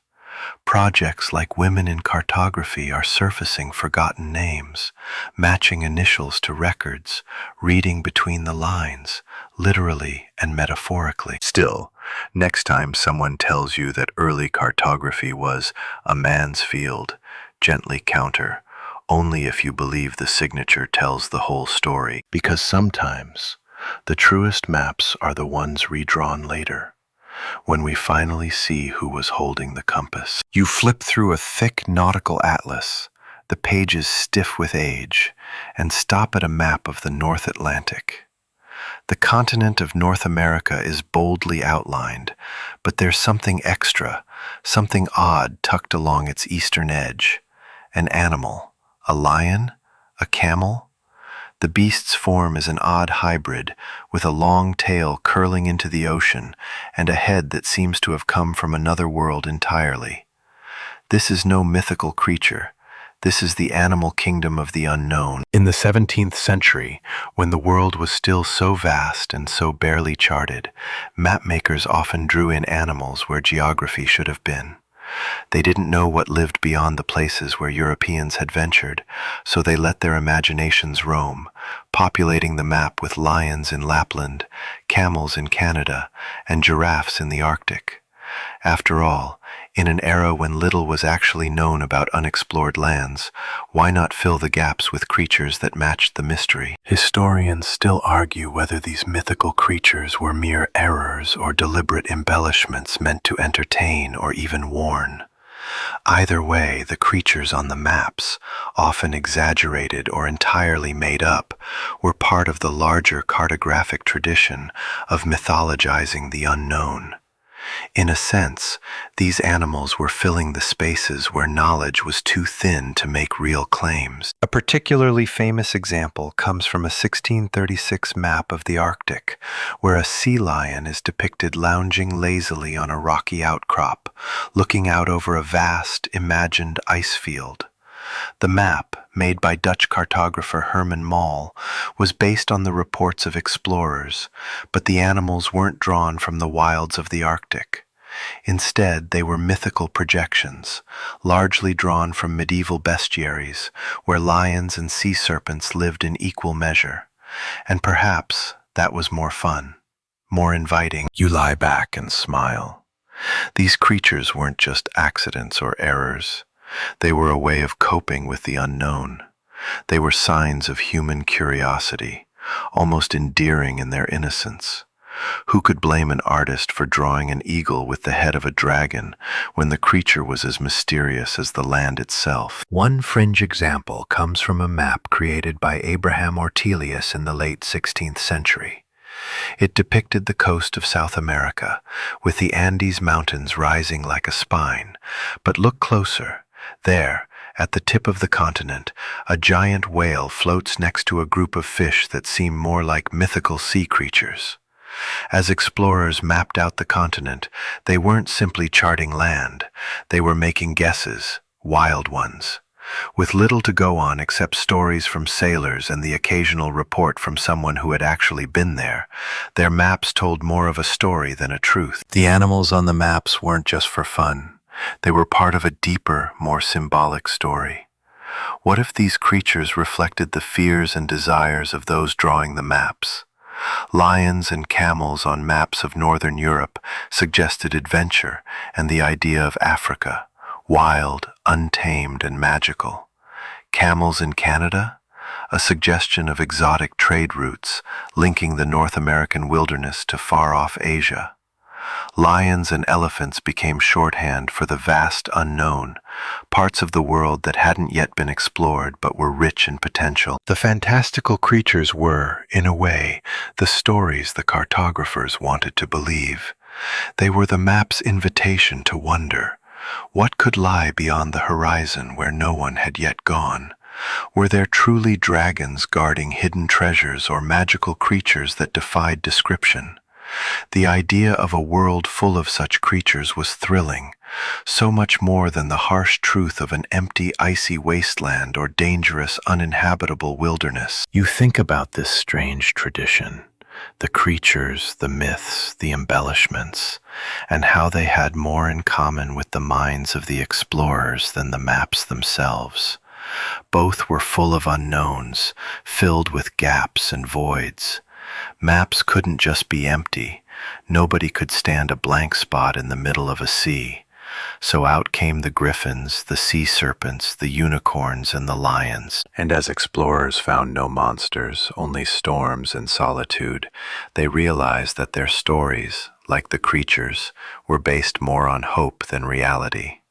But no one cared, because the world was still being discovered, and sometimes it was more fun to imagine that it was full of magic. So the next time you see a lion in Lapland or a giraffe grazing by the North Pole on an old map, smile. It's not just a mistake or an error. It's a story, a map drawn not only to show land, but to keep the magic of the unknown alive. You find yourself staring at a series of old maps laid out on the desk before you. These maps are different.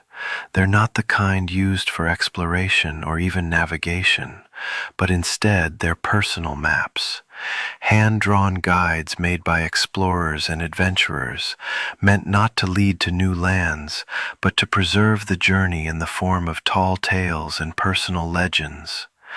This is where the lines between reality and fiction blur completely. These are the "I totally went there" maps. In the 17th century, the world was still a vast and unknown place, and explorers were some of the most admired figures of the time. But with fame came pressure. Pressure to prove that they had been where they said they had been, done what they claimed to have done. So what did some explorers do when they couldn't quite verify their own journeys? They created maps to prove their exploits. Maps with bold claims and exaggerated routes, designed to impress, manipulate, or simply avoid embarrassment. Historians still argue about how many explorers exaggerated their reports or fudged their maps, but it's clear that fabricating a story, sometimes even whole sections of a journey, was not uncommon. The culture of exploration was fueled by competition, sponsorship, and often the desire to impress the royal courts or financiers.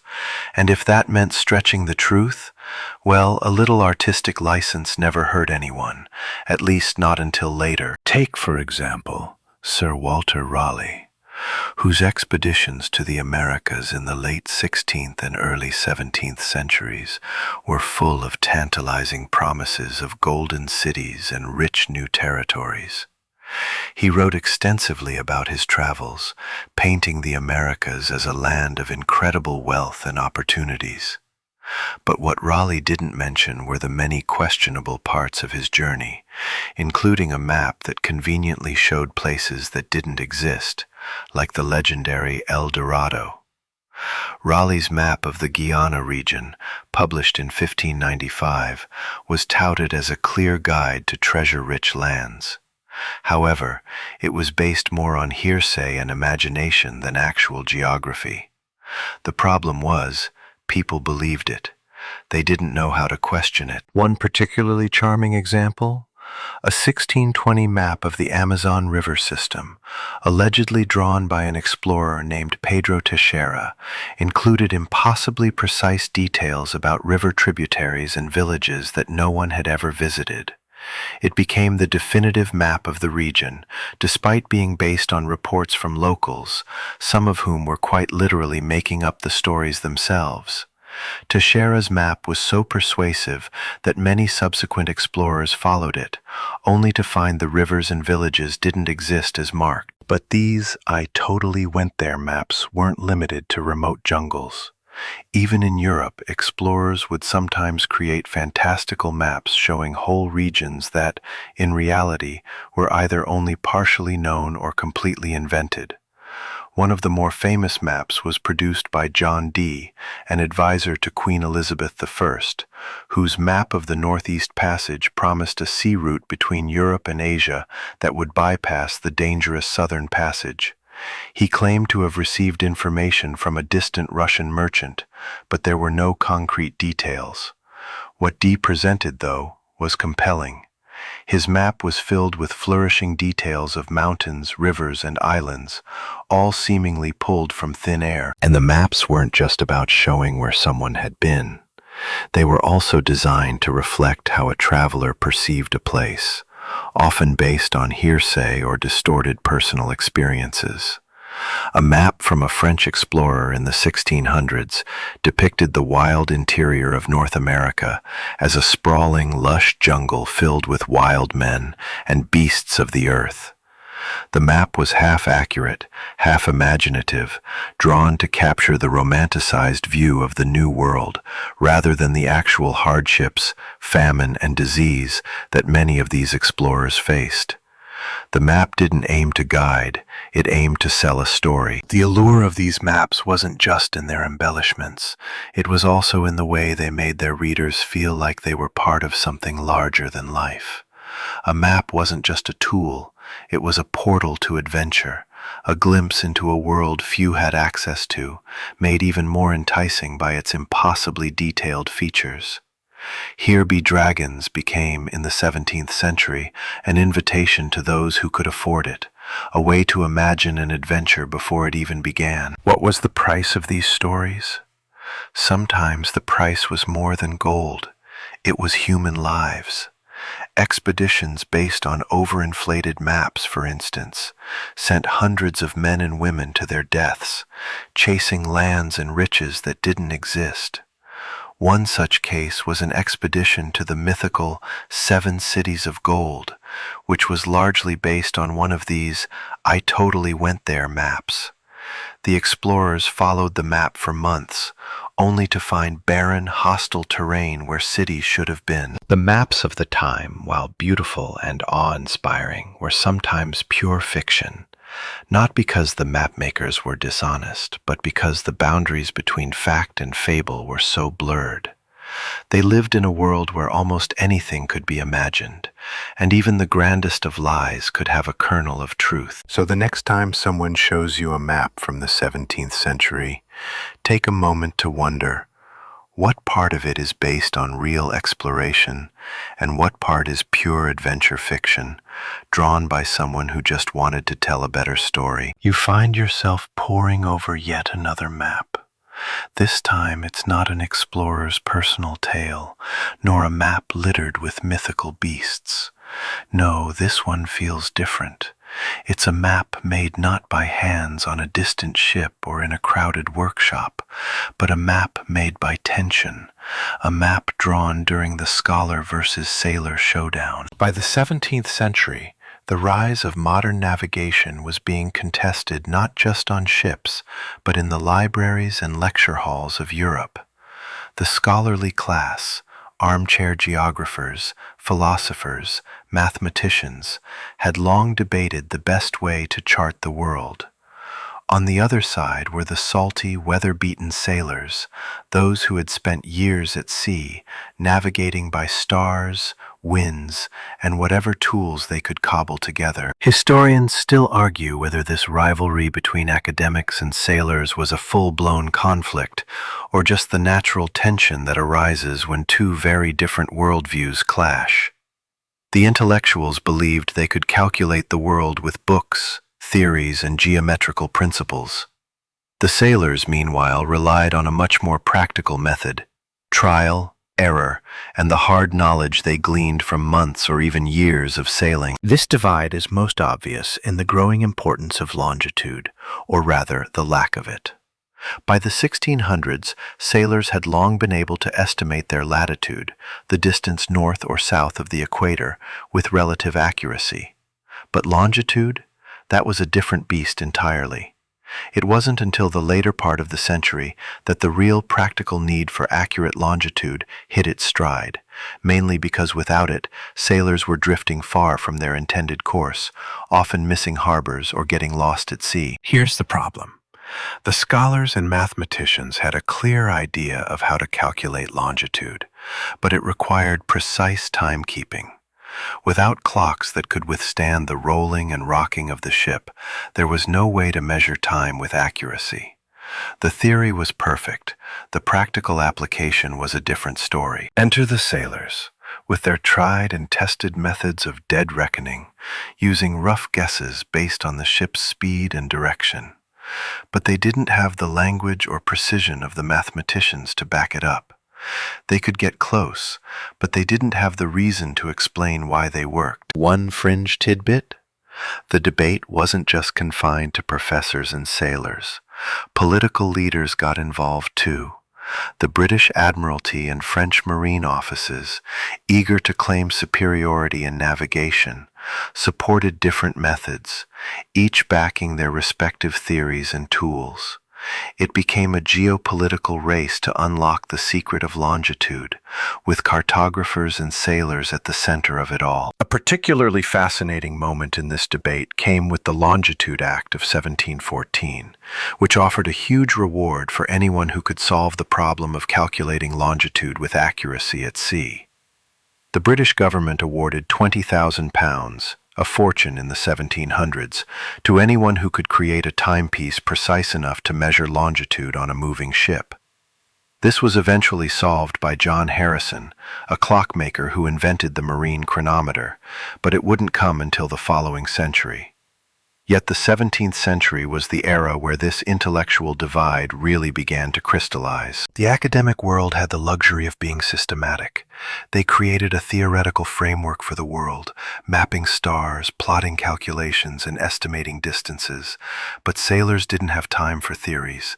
They were out there on the open sea dealing with fog, storms, and fatigue.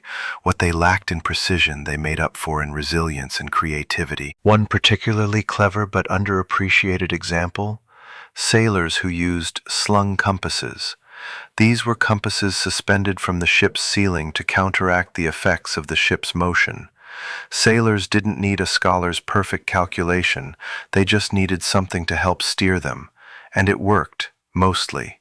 They used every possible trick to navigate, from the stars to the feel of the wind, the position of the sun, and even the smell of the sea. These were methods born of experience, not theory, and still their maps were beautiful and surprisingly useful. As practical as they were whimsical, these sailor-created maps used dead reckoning and were often covered with vivid illustrations, monsters, mermaids, and sea gods, as well as ship routes that could be easily followed in the real world, even if they lacked perfect accuracy in theory. You lie back and think about that strange friction. On the one hand, there's a sharp, logical approach to cartography, relying on theory, measurement, and scholarly knowledge. On the other, there's the wisdom of sailors, where the map wasn't a thing of precision but of instinct, a reflection of knowing the sea rather than calculating it. And somehow, both worlds contributed to the development of our world maps. One worldview gave us mathematics and accuracy, while the other gifted us stories and practical routes. Together they gave us the complex, sometimes contradictory maps of the 17th century, both grounded in reality and reaching for the stars. So the next time someone claims to have solved an issue or presented the perfect map, you might ask, is this the product of precise calculation or a sailor's well-worn path? You gaze down at a large, almost overwhelming map of the world. It's filled with complex lines, borders, and annotations. The lands are vaguely familiar, but they feel strange, unfamiliar, and certainly incomplete. You lean closer, searching for any clues to help you understand this map, and that's when it hits you. This is the map where the world has finally stopped being explored. Instead, it's being invented. By the late 17th century, cartography had shifted from the raw and reckless exploration of the unknown to something more systematic. It was no longer about drawing what you thought was out there. It was about claiming and mapping what already was. Maps were becoming tools not only of geography but of power. What you drew on the map was almost as important as what you found in reality. Maps in this period were often weapons of control. Colonialism was expanding at an unprecedented rate, and governments were mapping territories, not to explore them, but to own them. This process of turning land into borders, transforming it into defined shapes and lines, was a symbolic act that locked down the world into manageable chunks. Cartographers were no longer mere explorers. They were empire builders, and the act of drawing borders, straight, unwavering lines, meant claiming everything within them. Historians still debate whether this shift was purely economic or whether it was an intellectual revolution. One thing is certain: the world was no longer an infinite mystery. It had become a political puzzle. Think about the Treaty of Tordesillas, a cartographic divide that was drawn between Spain and Portugal in the 15th century to divide the New World. The line wasn't based on any real knowledge of geography. It was a political tool. And once the line was drawn, it became reality, not because it accurately reflected the geography, but because two imperial powers had drawn it and enforced it. This political mapping only deepened in the 17th century. By now, Europeans had discovered most of the coasts of the Americas, Africa, and parts of Asia. What did they do next? They divided it all into kingdoms, colonies, and zones of influence, with maps drawn to reflect these claims. A bold line on a map had real-world consequences. It determined where trade could happen, where armies would march, and where resources would be extracted. The territory wasn't real until it was mapped, and once mapped, it became part of a new reality. One particularly absurd case? The map drawn by Jean-Baptiste Colbert, Louis XIV's finance minister, in the mid-1600s, showing a completely fictitious river route through North America, from the St. Lawrence River to the Pacific. Colbert's map didn't just ignore reality. It presented a pipe dream, a hypothetical route through wilderness that would become a vital part of France's claim to the New World. It didn't matter that the river didn't exist. What mattered was that it looked like it did. Colonial powers also employed maps to assert their dominion over indigenous lands. It wasn't about knowing the terrain. It was about drawing ownership on paper. As explorers filled in more gaps, they often misrepresented native land as either empty or already claimed in ways that justified conquest. By mapping a land, European powers could justify their presence on it, whether the map was accurate or not. It was all about creating a visible, documented, and therefore legitimate ownership. This became especially evident when Mercator's projection was adopted more widely. Not only did this new map distort the true sizes of continents, making Europe appear disproportionately large, but it also reinforced the idea that the world was divided into neatly boxed territories. On a Mercator map, the jagged edges of the world's true borders were smoothed into straight lines. Colonies were neatly divided into rectangular sections, easily traded and renamed, almost as if they were mere possessions in a catalog. The very act of cartography had become so intertwined with colonial ambition that the world was essentially being built on paper. Indigenous communities didn't get to decide where their land ended and a colonial border began. That decision was made in a far-off office in Lisbon, Paris, or London. The more boundaries were drawn, the more the world began to look like an office filing cabinet, with neatly labeled folders for each colony and power structure. By the time the 17th century came to an end, maps were no longer representations of the unknown. They were solidified visions of reality, visions that shaped the way we thought about power, borders, and control for centuries to come. Geography became something to possess.